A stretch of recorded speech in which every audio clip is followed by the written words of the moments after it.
students, my name is Karan Sidana. Welcome back to our channel Sidana Special Classes. This is the lecture number 4 for the 9th class. We are continuing the chapter Gravitation. In the last third lecture, we have done up to the importance of universal law of gravitation.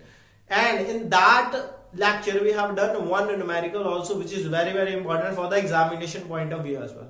In this lecture, in the today's lecture, we will continue some numericals of this chapter, which is very important. Before starting out the numerical, let us introduce some equation which we will use in this particular topic, in this particular lecture. तो लो जी अपन start करते हैं numericals problem. Start करने से पहले in the first chapter we have derived the three equations of motion. ध्यान से सुनो. We have derived the three equations of motion. V is equal to U plus AT.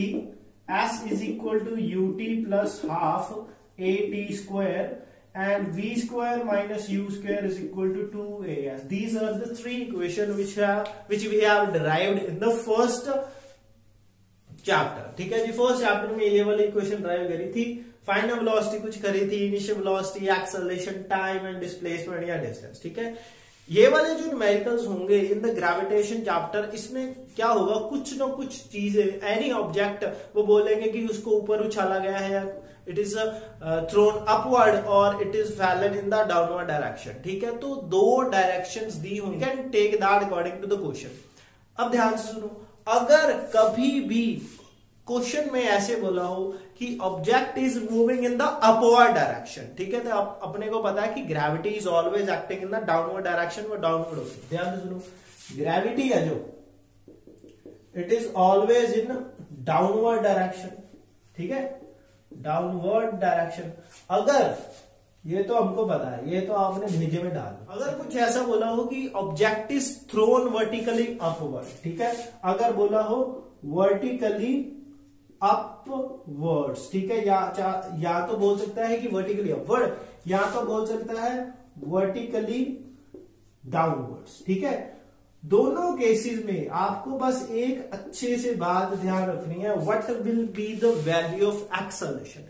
जब भी ग्रेविटी की बात है तो इन तीन इक्वेशन को यूज तो करेंगे, बट इन तीनों इक्वेशन में से जो एक्सेलरेशन की वैल्यू है, we will always take the acceleration as g, because g क्या है, g is the acceleration due to gravity. acceleration due to gravity. जब भी कोई ऑब्जेक्ट फॉल होगा into the gravity, अगर फॉल होगा चाहे वर्टिकली अपवर्ड चाहे वर्टिकली डाउनवर्ड, एक्सेलरेशन लगेगी, acceleration due to gravity g, और इसकी जो वैल्यू होगी we will take the value 9.8 metre पर सेकेंड स्क्वायर, या फिर कई बुक्स में for the numerical purpose simplicity के लिए 10 मीटर पर सेकेंड स्क्वायर भी ले लेते हैं.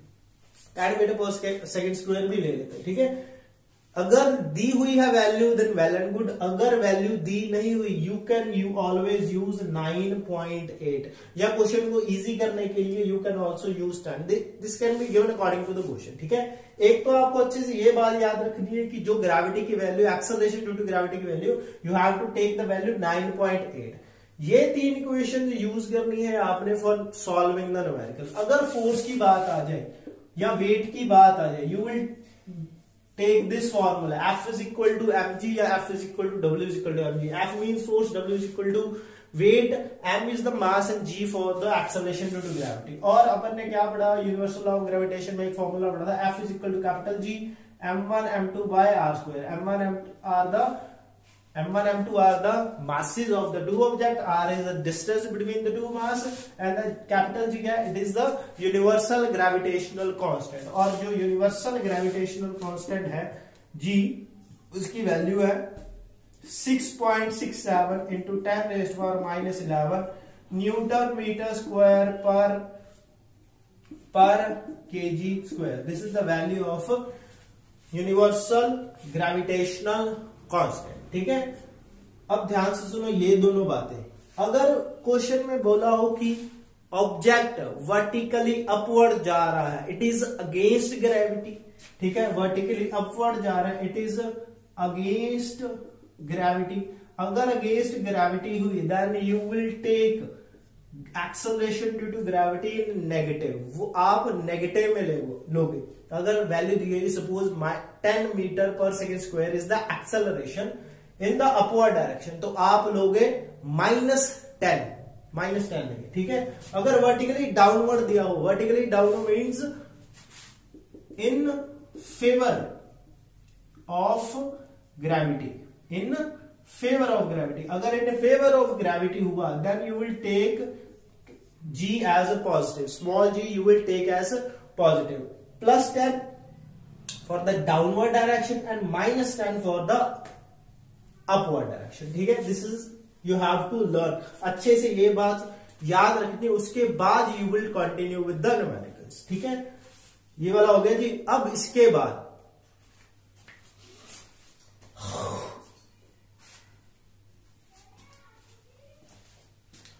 इसके बाद एक एक्सेलरेशन ड्यू टू ग्रेविटी का आपने फॉर्मूला करा था, small g is equal to capital G capital M by R square. ये क्या है formula? It is a value for the acceleration due to gravity, ठीक है। कैपिटल जी क्या है? It is a universal gravitational constant जिसकी value fix है। Capital M का it is a mass of earth जिसकी वैल्यू फिक्स है। Capital R का it is a radius of earth जिसकी वैल्यू फिक्स है, ठीक है। So this is a value, this is a formula for the acceleration due to gravity, ठीक है। You have to use these 3 formulas for the numerical. ये वाला formula आप use कर सकते हैं न्यूमेरिकल्स में। और जब भी आपने ये वर्टिकल अपवर्ड या डाउनवर्ड वाला कुछ भी क्वेश्चन करना है, you will take the negative sign for the upward direction and the positive sign for the downward direction, ठीक है। So here goes the numericals for the chapter. कुछ वैल्यूज। सबसे पहला क्वेश्चन बहुत सिंपल है जी। The ball is thrown vertically upward, ball को हमने वर्टिकली अपवर्ड थ्रो किया, means in this question we will take the gravity g as negative, ठीक है। The ball is thrown vertically upward with the velocity 49 metre पर second square. अगर आप ध्यान से सोचो तो ये वाली क्वेश्चन में ये जो 49 मीटर पर सेकंड स्क्वायर वेलोसिटी दी है, सॉरी 49 मीटर पर सेकंड, जो ये जो velocity the, it is initial velocity या फाइनल वेलोसिटी? इनिशियल, समझ गए? इनिशियल। अगर हमने इनिशियल वेलोसिटी दी है उस ऑब्जेक्ट को, उस बॉल को, तो लास्ट पॉइंट, लास्ट हाइट में उसकी ऑब्जेक्ट क्या हो गया? जाते जाते जाते जाते जाते जाते stop, means final velocity will be 0। तो final velocity v will be 0 and initial velocity u is equal to 4.9 metre पर second square. Calculate the maximum height. इसमें हम लेंगे g gravity g, acceleration 9.8 metre पर सेकंड स्क्वायर, वैल्यू लेंगे negative. क्यों? क्योंकि ऊपर जा रहे हैं अपवर्ड, ठीक है। तो maximum height to which it rises, maximum height find out करने के लिए टाइम वाली इक्वेशन नहीं लगेगी, थर्ड इक्वेशन लगेगी। v square minus u square is equal to 2gs।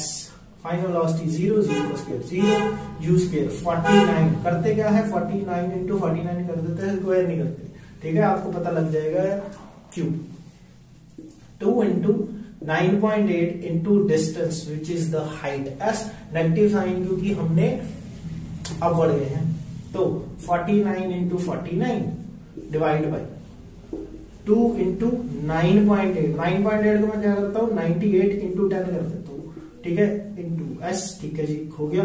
Minus के साथ माइनस कट, 49 का अगर डबल करेंगे तो आएगा जी 98, ये हो गया 2। तो बस 49 इंटू 10, ये हो गया जी 5। तो मल्टीप्लाई करके कैलकुलेट करके हमारे पास आंसर आएगा जी 49 into 5 divide by 2, 122.5 metre is equal to S. This is the maximum height to which the ball will rise, ठीक है। अब सेकेंड पार्ट में क्या पूछा? The total time it takes to return to the surface. Total time कितना लगेगा? Time के लिए कोई भी इक्वेशन लगा दो, v is equal to u plus g t, या फिर सेकंड वाली हम क्या करते हैं? फर्स्ट वाली लगा लेते हैं, v is equal to u plus g t, ठीक है। फाइनल वेलोसिटी 0 है, इनिशियल वेलोसिटी 49, g की वैल्यू 9.8, माइनस साइन याद है ना क्यों लगाया? टाइम t, तो 49 यहां पे आ जाएगा, 49 is equal to minus 9.8 into t, minus 49 divide by minus 9.8 is equal to t. तो माइनस के साथ माइनस कैंसल, ये वाला पॉइंट ऊपर जाके 10, ये वाला 2, ये वाला 5, तो टाइम की वैल्यू आ जाएगी 5 seconds. Total time taken is equal to 5 seconds. हो गया जी न्यूमेरिकल। ठीक है, तो नेक्स्ट न्यूमेरिकल की तरफ चलते हैं। Okay, a stone is release from top of tower. Top of tower, stone को रिलीज करा मीन्स ऐसे, अगर ऐसे रिलीज करा तो उसकी जो इनिशियल वेलोसिटी है u, ये क्या होगी 0। ठीक है, अगर नीचे रिलीज कर रहे हैं इसका मतलब एक्सेलरेशन ड्यू टू ग्रेविटी क्या लेंगे, डाउनवर्ड मीन्स पॉजिटिव। ठीक है जी, तो it is reach from the top of tower of height 19.6 metre. ठीक है, okay, calculate the final velocity just before touching the ground. Final velocity को फाइंड आउट करना है, तो acceleration due to gravity g की वैल्यू 9.8 ले लेते हैं, प्लस में लेंगे, क्यों, क्योंकि डाउनवर्ड जा रहे हैं। तो कौन सी, third, v square minus u square is equal to 2gs। Final velocity find out करनी है, इनिशियल वेलोसिटी 0 होगी, 2 into 9.8 into 19.6। Okay, v square is equal to, अब ध्यान से देखो, 9.8 इंटू 2 9.6 इंटू 9.6। ठीक है, v square is equal to 9.6 into 9.6, तो v की वैल्यू आ जाएगी 19.6। मैं 9.6 बोल रहा था, आई थिंक, है ना, 19.6 इट इज। तो 19.6 मीटर पर सेकेंड, ये आ गई वैल्यू। ठीक, समझ लगा।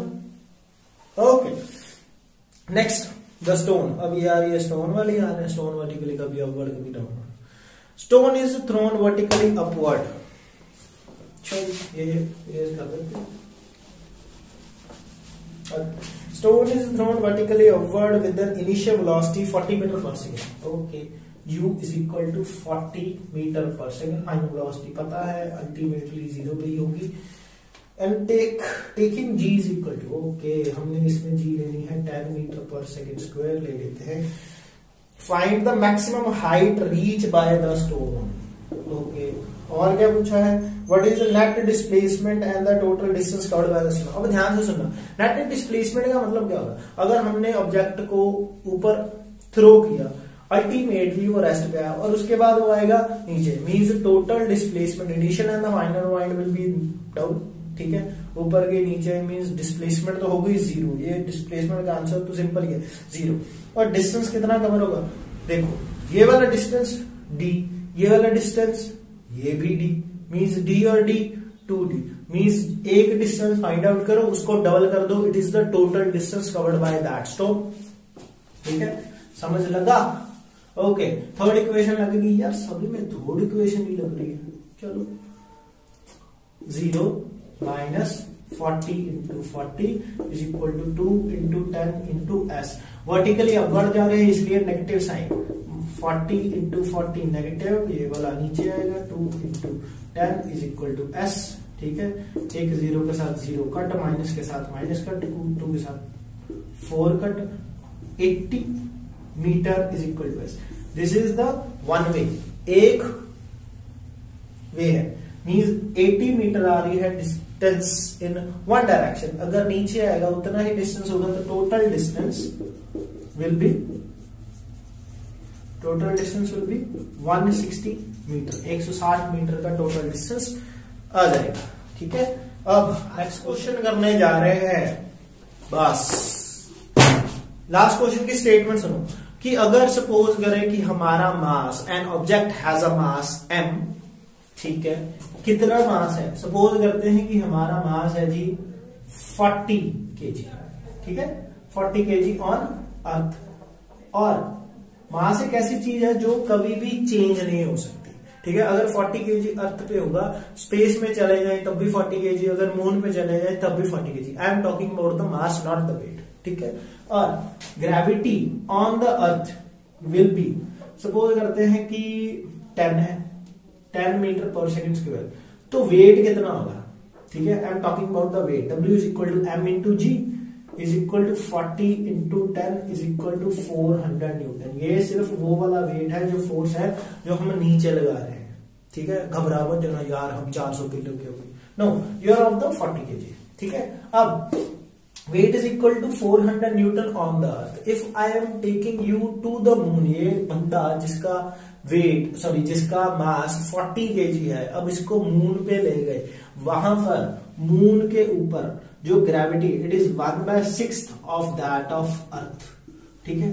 तो वहां पर इसका वेट क्या होगा, तो वहां पर इसका वेट फाइंड आउट करने के लिए क्या करेंगे, तो weight on the moon is equal to mass into gravity on moon, तो ग्रेविटी ऑन मून कर दो जी, ग्रेविटी ऑन मून की value 1/6 that of gravity of earth, mass कितना 40, gravity on the moon 1/6 of gravity on the earth, और earth पे gravity कितनी ले रहे हैं हम 10, तो वैल्यू कितनी आ जाएगी 400/6 न्यूटन, मीन्स जितना भी वेट हमारा अर्थ पे होगा उससे 6 गुना कम वेट कहां पे होगा, ऑन द मून, ठीक है।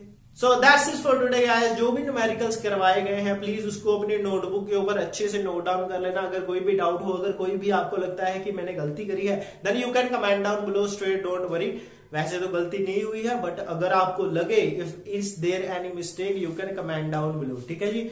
नेक्स्ट लेक्चर में we will do some more numerical, some more question of this chapter, तो until please make your notes properly, share this video to your friends, stay fit, stay healthy, I will see you next video, my name is Karan Sidana, signing off, bye bye, शुभ खैर।